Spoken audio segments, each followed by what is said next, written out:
So, you know the phrase, the good, the bad, and the ugly? Well,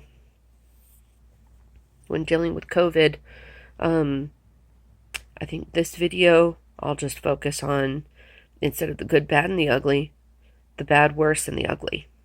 Um, it's been a pretty emotional morning. I don't even think it's morning anymore.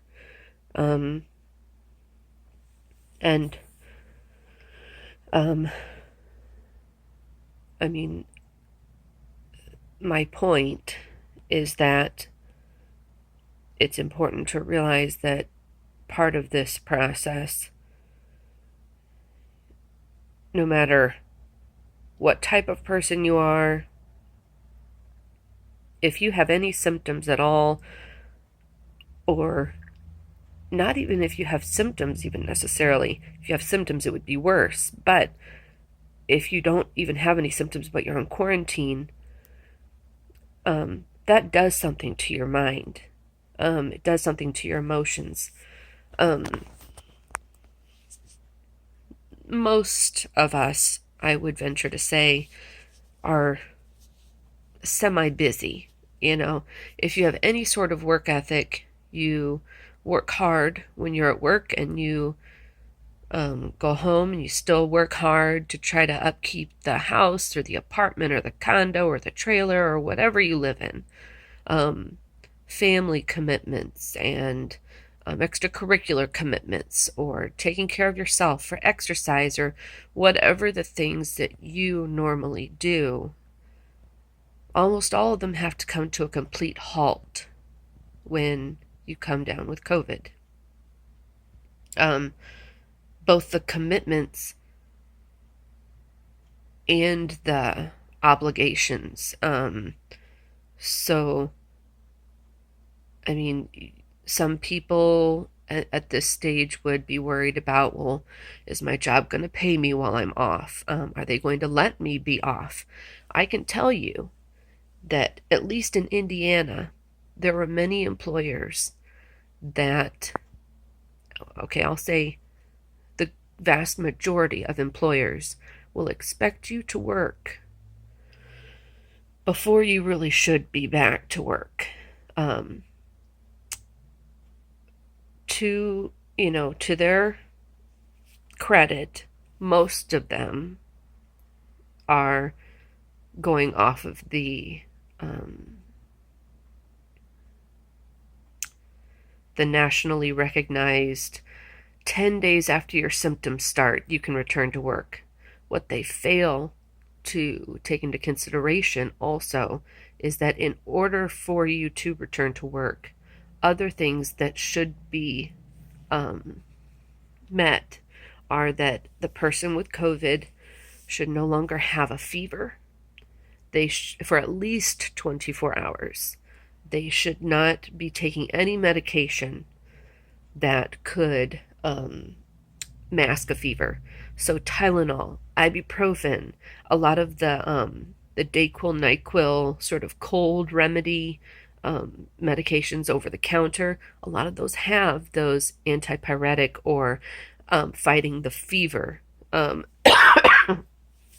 medications in them. So, and the reason that you shouldn't be returning to work if you're having a fever, or if you're taking a medication that could mask a fever, is because if you have a fever, you're contagious with whatever it is that you have. And if your fever is being masked, and you take your temperature and, oh, I don't have a fever, that's great, but you very well could if you weren't taking that medication. Other things to keep in mind before returning are that you cannot be developing any new symptoms, and any of your symptoms that you've been having should be improving, or gone by the time that you return to work. That's the baseline minimum of things that should take place before you return to work, because if you don't meet those criteria, you're at risk.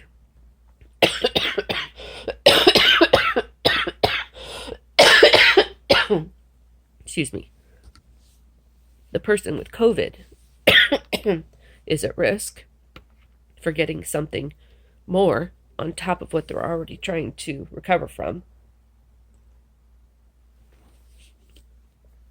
And the individuals that they're around are then at risk to get COVID. Also, keep in mind, COVID is not a singular required virus. And since that doesn't make any sense, let me explain what I mean. You can have COVID and you can have pneumonia. You can have COVID and the flu.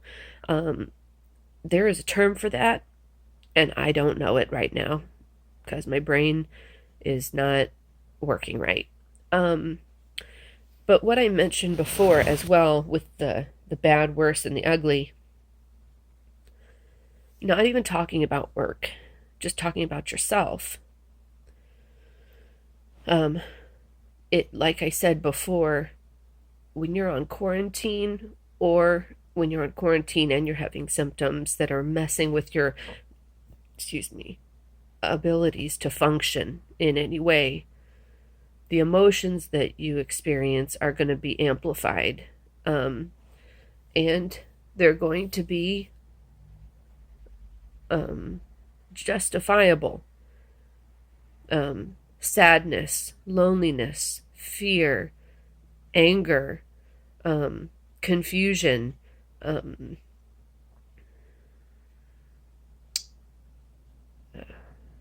worry, just despair, just any of the things that you might envision that someone is feeling when they're isolated and sick. You can amplify that, excuse me, more if someone has COVID, because the long-term effects that COVID can have understandably puts a level of fear into people once they have it. And the fear also of the unknown, because since this is a relatively new virus, and the things that we're finding through research and studies,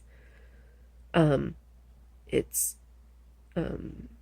challenging at best to not think about things like the questions like, am I going to require having a pulmonologist or a cardiologist or somebody, a nephrologist to help me with my kidneys? The thing is, it is proven that even people with asymptomatic cases can experience long-term effects, not just side effects and symptoms, but effects on the body. The biggest things, the most common things, rather, not the biggest things, the most common things that people experience long-term are the fatigue, brain fog, loss of taste and smell, and or cough. And I mean, if you never even experienced any of those, good for you, because those are all horrible. And I can tell you about, I can confirm that firsthand. But the scarier thing, though, I mean, those things in itself, those affect your daily life. It makes you wonder, reasonably, it makes you wonder, when am I going to get back to my regular life? When am I going to have energy? When am I going to be able to function like normal? When am I going to be at my peak performance again? And I'm not just talking about at work. I'm talking about, when can I, give my best to my friends and my family? When am I safe to be around them, for myself and for them? And yes, I already know all of the time frames and so forth, but every individual case is different. It's all a bit of a gamble when you choose to re-enter into society and so forth. Anyway, with that being said, there was something else that I was going to say that I can't think of right now. Oh yes, the organs. The most common organs to have affected long term.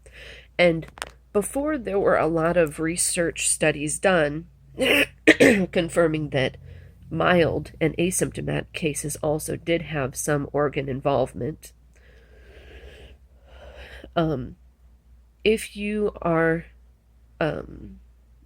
intubated, essentially, if you are intubated, you can expect there to be long-term or potentially indefinite problems with your organs. Specifically speaking, usually the heart and the lungs are the most at jeopardy, but that doesn't take into account, if you're a diabetic and your pancreas might be more affected. But generally speaking, the average person, the organs that are most affected: heart, lungs, kidneys, liver. Those are going to be your most involved organs or affected organs if there is organ involvement with any long-term damage.